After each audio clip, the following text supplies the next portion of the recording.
Olá, amigos da Magia Cigana. Estamos aqui dando continuidade ao nosso assunto, a nossa conversa, né, com o Babadiba de Iemonjá, Babalorixá de matriz africana. Fico muito feliz que o senhor tenha continuado conosco.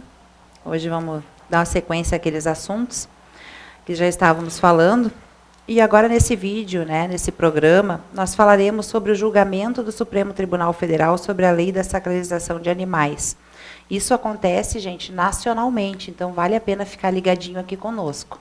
Para quem está chegando agora, convido a vocês a assistirem o nosso programa anterior no YouTube, né, que foi um assunto também bem polêmico, um assunto bem legal, que esclareceu muitas dúvidas.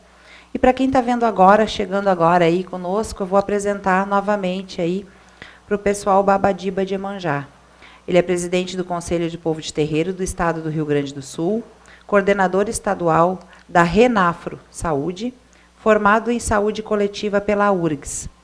Tá, pessoal? Então, hoje, novamente, ele está aqui conosco e nós vamos hoje abordar, dentre outros assuntos, né, a continuidade, né, que estava bem legal o nosso papo no último programa, e a gente resolveu dar sequência. Babadiba, o senhor pode falar para nós agora desse assunto que agora é a nível nacional, né? Sim. Que vai pegar todos os religiosos do Brasil. O que está acontecendo? O que vai voltar aí esse debate, então, da sacralização de animais? Sim, nós vamos enfrentar mais uma vez agora, de âmbito nacional, mais uma vez nós vamos estar sendo julgados, vamos estar sentando no banco dos réus, o direito de exercer a nossa tradição de matriz africana no Brasil.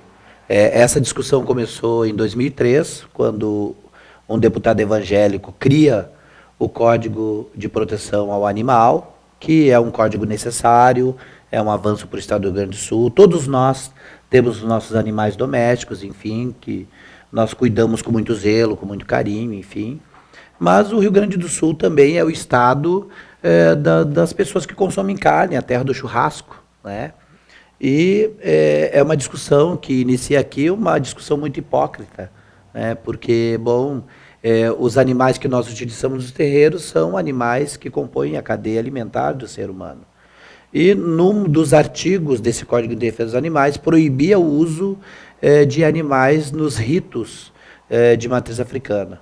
Bom, imediatamente o povo de terreiro do Estado se mobilizou na época, foi uma mobilização histórica, foram muitos pais e mães de santo nas ruas. Em 2003 não tinha o Facebook, não tinha as redes sociais como agora, mas tivemos contribuição de lideranças importantes, como o pai Pedro de Oxum, enfim, que utilizou o programa de televisão dele para convocar o povo, e colocamos muita gente nas ruas, invadimos a Assembleia Legislativa, e fomos recepcionados lá pelo então deputado Edson Portillo, era o único deputado negro da casa, e a deputada Jussara Coni. E, bom, falamos sobre a lei que passou por unanimidade na Assembleia e que nenhum deputado teve a intenção de que esta lei prejudicaria os cultos afro, né? E imediatamente passamos a construir, então, uma emenda ao código que excetuava as tradições de matriz africana daquelas vedações, né, daquelas proibições. Bom, essa lei começou a tramitar na Assembleia, passou por todas as comissões, enfrentamos ali o preconceito, o racismo, deputados evangélicos em todas as comissões. Também, depois que nós conseguimos aprovar na Assembleia com 32 votos favoráveis, nós enfrentamos, então, uma ação direta de inconstitucionalidade promovida pelos defensores de animais e também pelos evangélicos, insuflado na época por um vereador que se chamava Beto Meche, né? Bom, essa ação direta de constitucionalidade foi julgada no TJRS e na época nós ganhamos. Nós ganhamos por 14 votos favoráveis e 11 contrários. E eles recorreram ao Supremo. Então, desde 2003, essa ação está no Supremo Tribunal Federal para ser colocada em pauta e nunca havia sido colocado, né? E esse ano, por alguma razão, o ministro Marco Aurélio Mello do Supremo Tribunal Federal resolveu colocar em pauta. Bom, É bom destacar que o ministro... Sabe-se se ele tem alguma preferência religiosa? Sim, o ministro Marco Aurélio Mello, nós tivemos lá na época para conversar com ele e fomos recebidos por um assessor dele, ele não estava, inclusive nós fomos conduzidos pelo ouvidor da Secretaria de Promoção da Igualdade Racial, que era o Ministério da Igualdade Racial, e quando a gente chegou na recepção do gabinete dele, uma figura do Zumbi dos Palmares, né, no gabinete, enfim. Então ele era sensível, é sensível às questões raciais e, inclusive, compreende também as questões das tradições de matriz africana. Então tiveram alguns, ao longo desses 13 anos, tiveram alguns pareceres favoráveis pela ministra Ela Vieco, por exemplo, dando um parecer favorável, né, dizendo que a ADIM não procede, né. Enfim, e se o ministro Marco Aurélio Mello resolveu colocar em pauta agora, ele deve ter sentido pelo menos alguma situação favorável. Essa é a nossa esperança, embora a gente saiba que o nosso país vive agora uma onda de conservadorismo, né, em que você abraçar qualquer setor da cultura afro-brasileira, né, está abraçando algo que dialogue com o demônio, né? Que também ser homossexual também é coisa do diabo, enfim. É uma onda de conservadorismo que a gente enfrenta e que atinge direto os espaços de terreiro, porque é o espaço que acolhe a diversidade, né? É um espaço de acolhimento, espaço de terreiro. Então, é uma discussão polêmica. O Brasil já está se mobilizando, o Brasil de matriz africana. Eu tenho recebido contatos de pais e mães de santo de todos os estados do Brasil. Eu faço parte da Rede Nacional de Religião Afro-Brasileira de Saúde, que linka as diversas tradições de matriz africana do Brasil, né? Aqui nós somos batuque, mas, por exemplo, no Maranhão é tambor de mina. Né? No Maranhão tem a encantaria, né? É a coroa portuguesa que se manifesta na capacidade mediúnica do nosso povo de terreiro. Eu uso um termo no programa que eu falo, batuqueira, e eu fui questionada pelo pessoal do Rio de Janeiro. Só um pouquinho, batuqueiro aqui é quem toca tambor na escola de samba, mãe Michele. Fala nisso no programa, retrata isso para nós. A gente mas assim, o batuque, como macumba, antes era chamado, o Rio de Janeiro é candomblé agora, antes era macumba, é o termo pejorativo que o colonizador colocou, que nós positivamos e transformamos em religiosidade de matriz africana, né? Assim como o candomblé, ou como o tambor de mina, né? Que era o som do tambor, assim, no Maranhão, enfim, que eles chamam, por exemplo, o tocador de tambor de abatazeiro lá. Aqui a gente chama de tamboreiro. Enfim, então o Brasil ele acolhe um mosaico de tradição de matriz africana que é muito interessante, que é riquíssimo, que é belíssimo e que só o Brasil tem, né? Aliás, eu fiquei sabendo agora nessa discussão do Supremo que, bom, o estado do Rio Grande do Sul é o estado que tem a maior diversidade religiosa do Brasil. Aqui se acolhe diversas expressões, diversas matrizes religiosas, né? E aí vem essa pergunta, né? Por que somente, praticamente, posso estar enganada, mas eu só vejo a nossa ser atingida, né? Quando eu falo a nossa, que eu sou um bandista, né? Também se enquadra nisso, né? Porque a gente também, as pessoas, até vou falar uma outra coisa aqui, até o umbandista também sofre um preconceito também dentro da religião.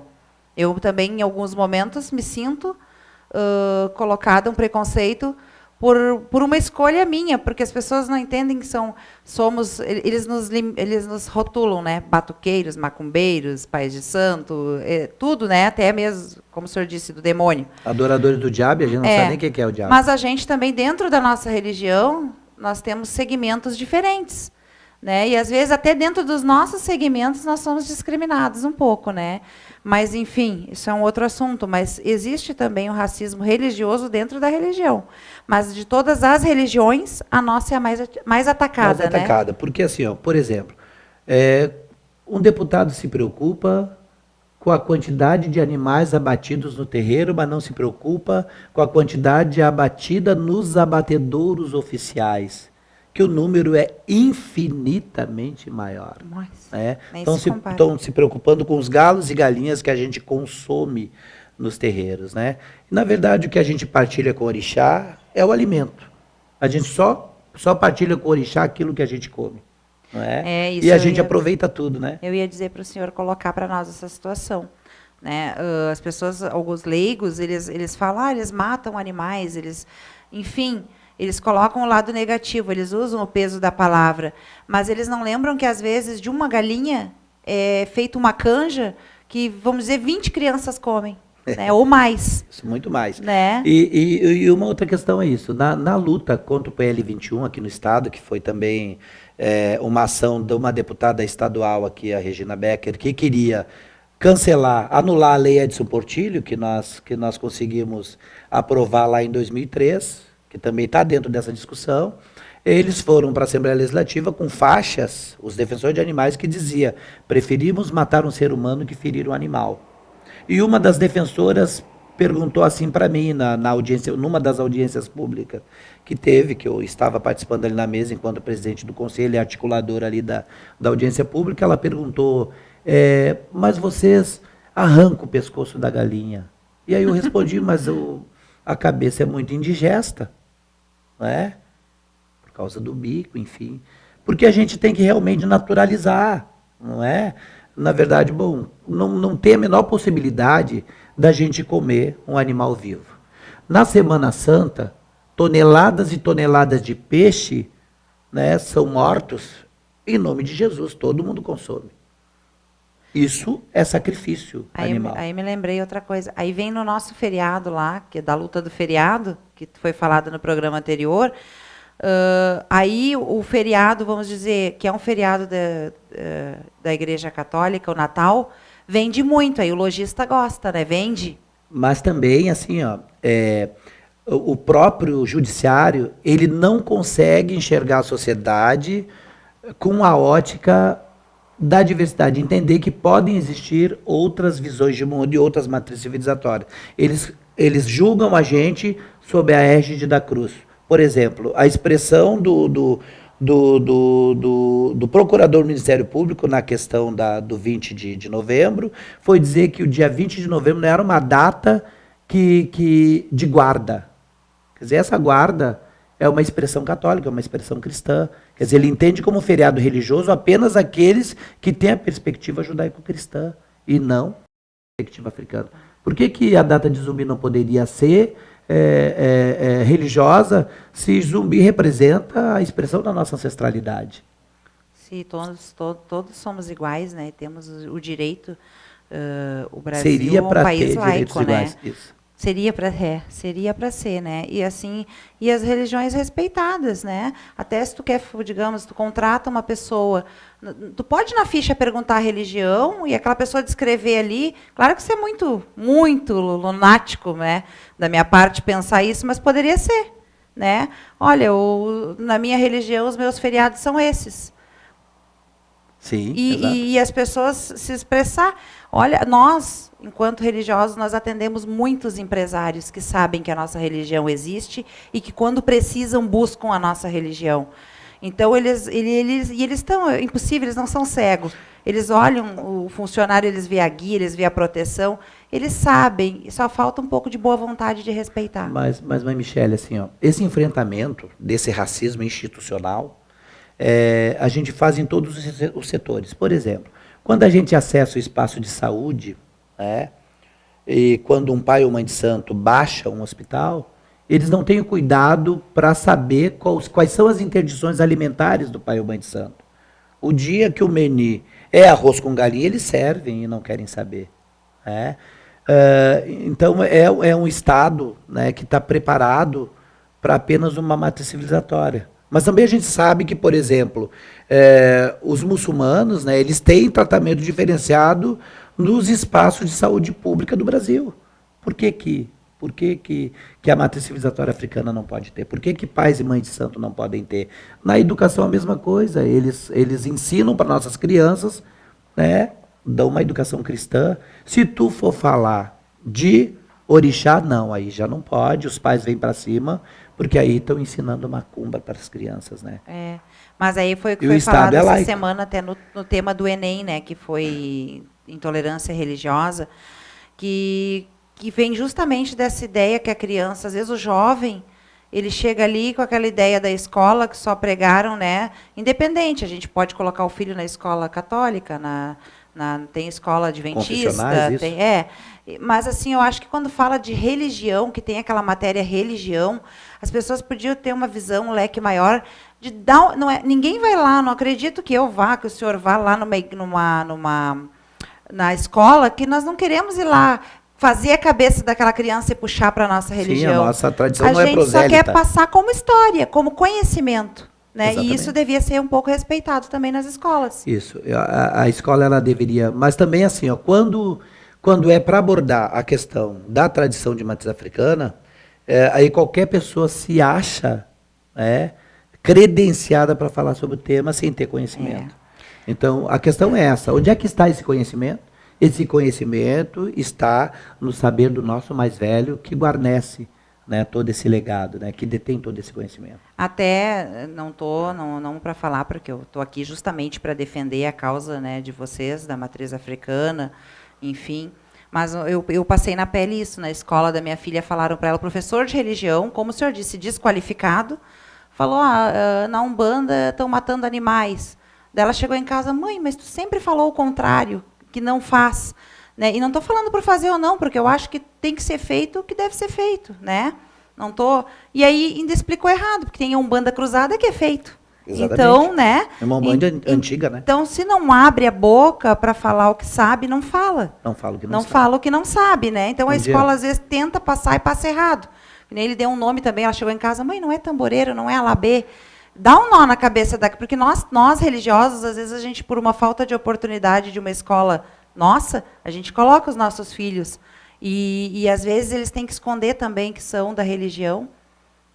Que ela esconde o tempo todo por pelo aquele medo da represália, que já houve esse ano, eu já busquei, já tive problemas e busquei a delegacia, fiz BO e tudo, e me imponho como, sabe, não ter esse problema. E isso acontece com as nossas crianças. Acontece. Um dia eu estou em casa e a minha filha, alguns anos atrás, sentadinha fazendo os temas e botava Bará, Santo Antônio. E eu ali, fazendo as minhas coisas, daqui a pouco eu parei, opa, como é que é, minha filha? Não, pai, agora a professora minha está ensinando religião africana. Olha. E eu disse, tá, minha filha, mas então a professora está ensinando errado. Porque o Bará não é o Santo Antônio. O Santo Antônio é o Santo Antônio. O Bará é o Bará. Né? Tem que dizer para a tua professora que existem fronteiras teológicas aí. Que Santo Antônio é da matriz civilizatória judaico-cristã e que o Bará é da matriz civilizatória africana. E que em um tempo foi necessário a gente fazer essa associação de um com o outro como defesa da própria vida da gente mesmo. E que hoje não precisa mais. Então tem que falar que bom. Por isso que eu falo que bom. Eu hoje, depois de tantas lutas, sou muito chamado assim para palestrar nas escolas, para os alunos, mas eu gosto muito de falar para os professores, porque é incrível, um dos espaços mais preconceituosos e racistas da nossa sociedade é a educação, que é onde começa a formar a identidade das nossas crianças. E o professor, ele é eivado de preconceito para abordar o tema. E quando eu chego nas escolas, eu chego na sala dos professores, eles ficam tudo amontoado num cantinho, e eu sentado bem à vontade numa cadeira. Até eles me conhecerem. E quando eu começo a falar, eles ficam surpresos, porque eles acham que bom pai e mãe de santo não sabe falar, não sabe se expressar. Então eu fico surpreso pela minha eloquência, enfim. Mas é sempre uma discussão muito boa. Eu lembrei de uma situação agora da minha secretária, que ela estudou na mesma escola que a minha filha estuda, né? E ela disse que um dia levaram um pai de santo, uma mãe de santo lá para falar sobre religião. E olha, imagina a coitada da pessoa, né, que foi lá. Ela nem lembra, faz anos. E ela disse que ela era adolescente. E ela, assim, de todas as crianças, ela olhou para ela para dar uma fruta. Poxa, ela ganhou um presente, ela ganhou uma fruta. Sim. Que coisa boa, né? Que a nossa religião é uma das religiões, eu acho que se não a única, que dá comida. Sim, muito comida. E ela disse, eu peguei aquilo. Hoje a minha secretária está desenvolvendo, está aí envolvida com a religião, mas até pouco atrás o Lucas perguntou, e tu comeu? Não, eu fiquei com medo. Olha como o mundo Isso dá é a expressão voltas. do racismo, né, também. Olha Quando tu como tem o mundo medo dá de comer, voltas. quando tu tem medo de comer, tu acha que aquilo ali tem alguma coisa de mal. É a imagem que a gente passa, Isso, né? Com as exato. nossas roupas, com os nossos trajes. Imagino o senhor, que eu até não lhe conheci pessoalmente aqui no programa, mas uma das coisas que me chamou sempre a atenção quando eu lhe via era que, assim, ó, todas as vezes, em várias situações que eu via pelo Facebook, trajado. Sempre. Né? Eu acho Pego que o ônibus assim, é incrível porque as pessoas dançam break para não se encostar em mim no ônibus. Mas eu lhe admiro, eu por isso lhe parabenizo. Eu já tive uma situação de ir numa audiência vestida, com o pai Lucas também, e realmente a gente entrou no fórum e ficava todo mundo assim, ó, tipo, como se a gente fosse extraterrestres. Né? Eles ficam, né, até... A juíza nem tanto, mas o pessoal assim parecia que estava vendo. Claro que é uma coisa que não é normal, mas eu acho que isso está faltando, né? Isso, a gente impor a presença, a sociedade acostumar a nos ver, não achar que a gente faz alguma coisa de muito secreta dentro do terreiro, que não pode ser visto, né? A gente tem que mostrar naturalidade, naturalizar isso. Eu tinha ali o meu escritório contábil no Bonfim. Então, em seguida, eu levava minha roupa e saía dali paramentado para ir para um movimento, para uma audiência, para uma reunião, enfim.